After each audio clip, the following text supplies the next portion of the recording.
It'd be great maybe if we just start off if you introduce yourselves briefly and talk about about your interactions with Israel. So maybe Sam first. Sure. So first a bit about Centrica. So Centrica is a UK-based energy and services company. We serve tens of millions of households and businesses both here in the UK and in North America. Our interaction with Israel really started in 2015. In 2015, we bought a startup called Panoramic Power that puts a clip over the electricity wire and is able to read from current how much energy is being consumed. Since that point, we've fully integrated Panoramic Power into our distributed energy business, and we've also hired a full-time venturing person in Israel who's scouting that ecosystem. And I hope that over the next few months we'll have a number of investments to announce. Fantastic. And Dupsy. Hi, I'm Dupsy Abiola. I'm Head of Global Innovation at International Airlines Group. We're the sixth largest airline group in the world. We serve about 105 million customers a year. We have a number of amazing airline brands, including British Airways, Iberia, Aer Lingus, and a host of others. We have cargo business as well. As part of my role, I work with my team and all of the different CEOs and digital leads across our group to look for the best and most innovative technologies. We have an investment wing, which we're really excited about, and we have an accelerator program, which we encourage and help scale-ups and startups who want to engage with the travel ecosystem. We partner with other airlines. We really want to power growth for startups. And very recently I've been to Israel. I think it's a hub of amazing innovation, as you've all seen the types of companies that are coming out. So we actively scout in the Israeli ecosystem. Great. So I'm Mark Jannetta. I'm part of Group Innovation at Barclays. The remit that I have is essentially twofold. So one, I try and understand from the business what are the opportunities. So for me, it's primarily across the UK business. So things like traditional business banking, retail, wealth, our UK cards business, etc. The other side of what I do is that I engage with lots and lots of startups, lots of good ideas, lots of solution opportunities. Through our RISE network, which I'm sure we'll come on to, Hugo, we've established sites in a number of global locations, so New York, London, Tel Aviv, of course, Vilnius. And what we're trying to do is engage with the best solution opportunities and then find ways to actually work with them and bring them back into the bank. So that's me.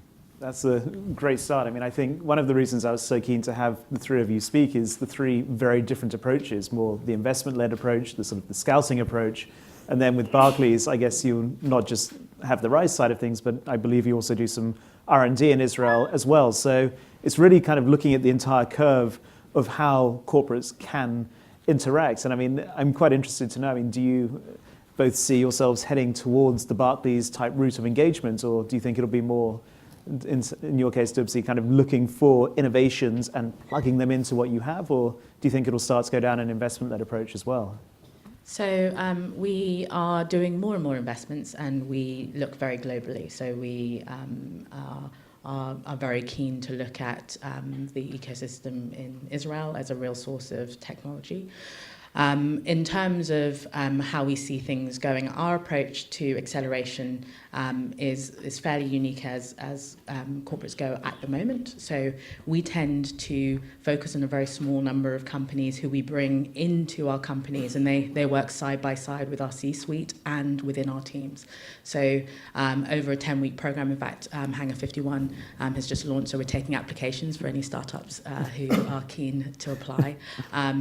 We put a lot of resources in terms of time and team when it comes to the acceleration. And when we invest capital, of course, but we really open ourselves up. The entire group, all the experts will almost be an extension of your team. That's what we're trying to do for startups and scale-ups that we work on with at the acceleration phase, but certainly we are an avaricious customer. We are always looking to see what great technologies are out there, and we see, we have assessed hundreds of Israeli companies. It's a really exciting ecosystem, and we have begun testing them within our businesses and throughout our group. So we really see that as a real source of innovation for us, and of course we'll be looking to do more and more as we scale up. Fantastic. And Sam, I mean, you've obviously bought a company, sort of integrated it into your business. I mean, how do you see the approach going from there in terms of the future?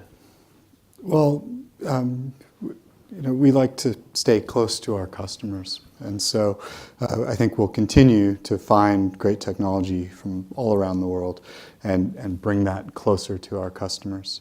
With Israel specifically, in the last year, we've put another person on the ground to scout and look for new ventures and new investments.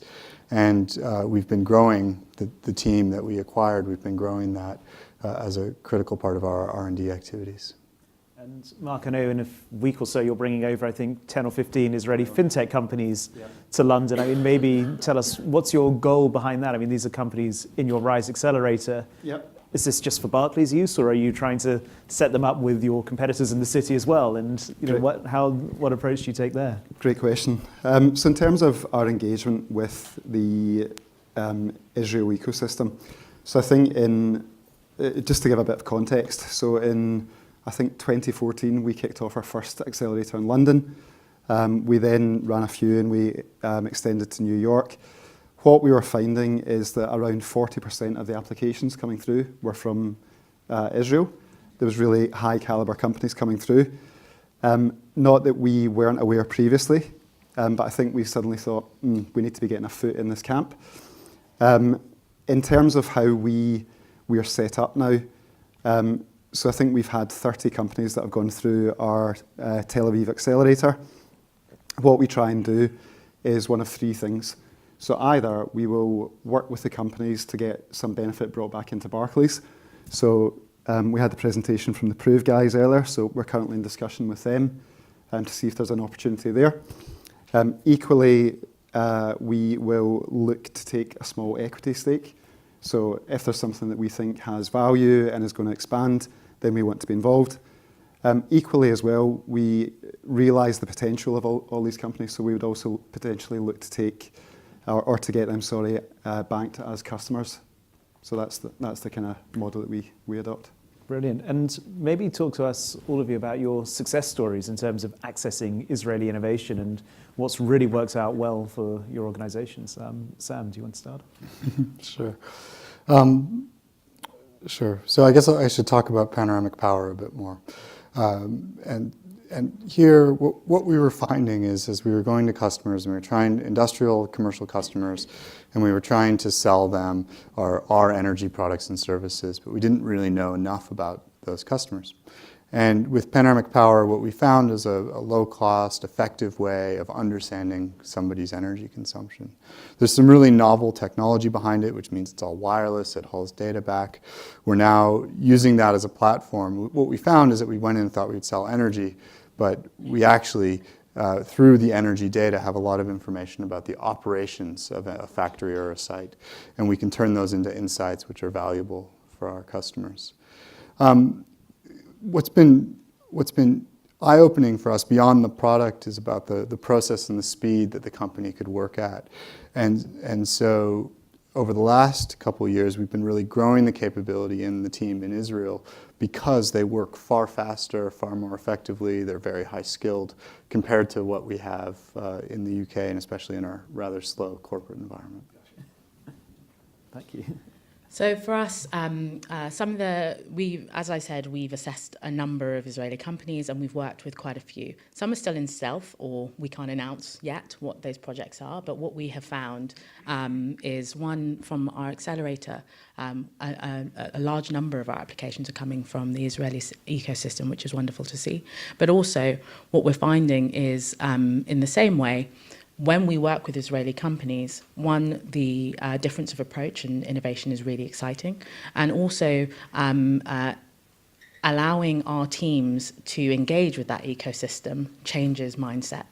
So we find that one of the more satisfying things perhaps is being able to take some of our C-suite, our senior teams, and taking them into Israel and Tel Aviv and kind of let them soak up some of the culture for themselves, see how quickly some of these startups are growing. I mean, you've heard several announcements about the level of funding that is going into these organizations, the speed of their growth, how quickly their technologies are being adopted. Just being able to see that pace in a industry such as aviation, which tends to be slow and steady. We like to be at the cutting edge at IAG. So being able to infect our employees and our senior teams with that kind of innovation is almost as valuable as the technologies that we're applying. Yeah, and what we're finding is, so I mentioned that we've run a number of accelerators. I think we've probably engaged with over 100 companies through the process. In terms of specifically the Tel Aviv one, what we find is they are typically more mature. Frequently they'll have had a number of successful exits previously. So they're actually coming to us. We want companies that we can work with who are going to be more enterprise ready, who understand the kind of trials and tribulations of being able to work with a bank. So in terms of actual maturity, in terms of actual, I guess, kind of credibility and capability, we find that from Tel Aviv we're getting a really high caliber of company that's coming through. I suppose notable successes that people might know about. So we had Wave, who are obviously an Israeli company, although they went through our New York accelerator. Wave are a company that executed a trade finance deal on the blockchain. And I think as far as banks go, we were the first to get that. So it's always nice when you get, especially for Barclays, to get something like that. And for those other corporates here that maybe aren't innovating with Israel yet, but are looking to try and get some of that Israeli innovation into their businesses, what advice would you give them from your experiences? Maybe, Dupsy, do you want to start? I mean, we live in a very connected world. I mean, you can leap on a British Airways flight and be in Tel Aviv very quickly, and so you can start very small. There are amazing partners. We partner with VCs on the ground, and there are so many connectors, such as yourself, who can very, very easily give you a little bit of a taster. If you don't want to do something massive, you can start small. Are you plugging our delegations right now? Maybe, but I think it's a very simple step just to go out and at least go once and see. And certainly the people in my team who started with that one small visit, it very quickly escalated into multiple trips there a year, and it being a key part of the innovation agenda. So I think it would be a shame for any corporate to miss it, and I think I would encourage anyone to be active proponents in any active ecosystem, especially one as vibrant as what we're seeing out of Israel.